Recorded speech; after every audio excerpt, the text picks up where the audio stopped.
So we're going to look a little bit about satellites, so, what has come from space exploration. Then we're going to look at, you guys are going to do a bit of research on the challenges.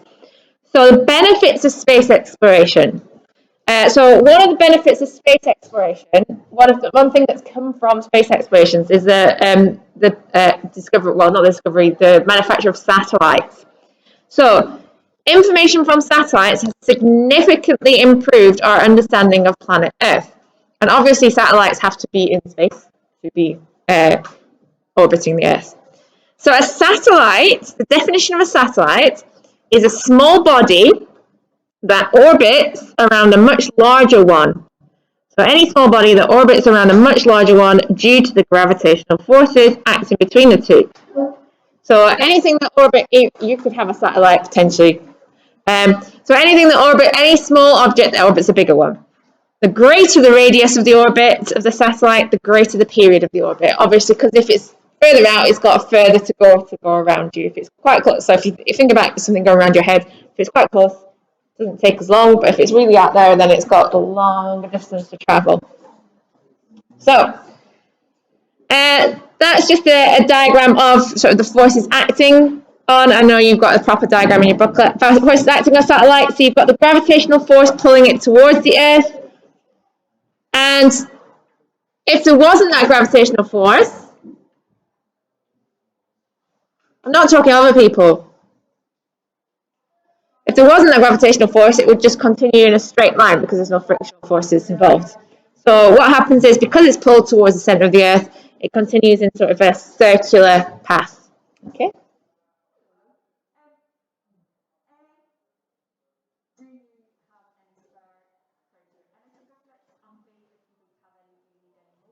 I've got enough, but that's about it.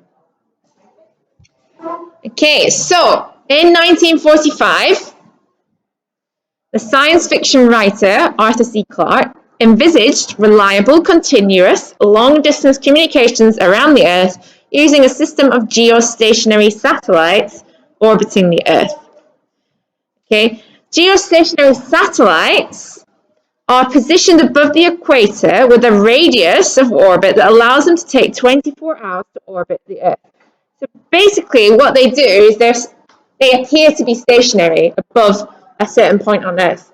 So if you had a geostationary or a satellite above you, it would move at the same rate that the Earth is spinning around.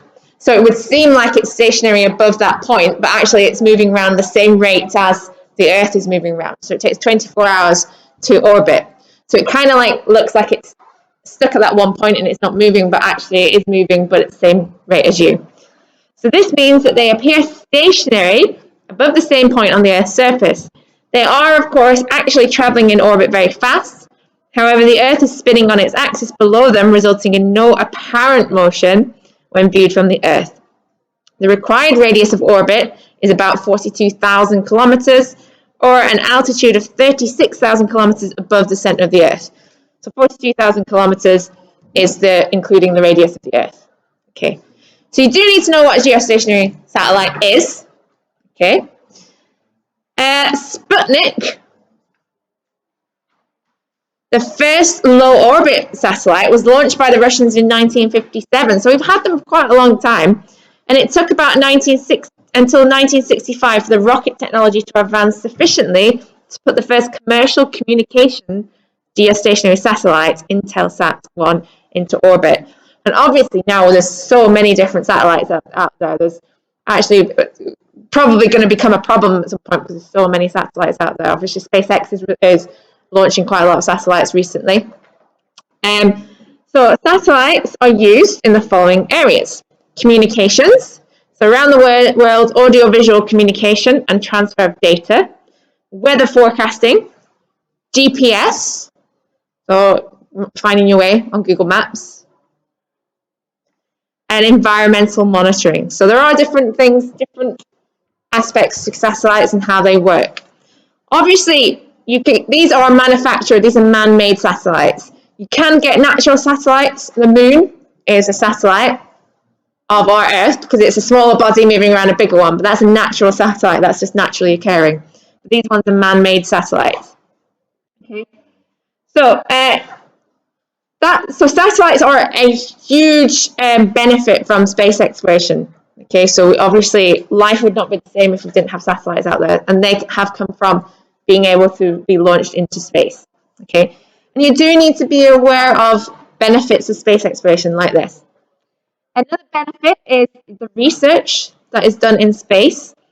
So quite often, well, all the time, when people are sent up to the International Space Station, they go up there and they do experiments. So when Tim Peake, the UK astronaut, went up, he did experiments, and quite often it's not like on plants, or it might be on the human body, and just different things about how things in space are different. So humans benefited from many developments that have resulted from space research. Some medical benefits are the development of contactless infrared thermometers, MRI scanners developed from technology that was used to observe the moon. So a lot of the technology that we use in space exploration also gets moved into other areas like medicine.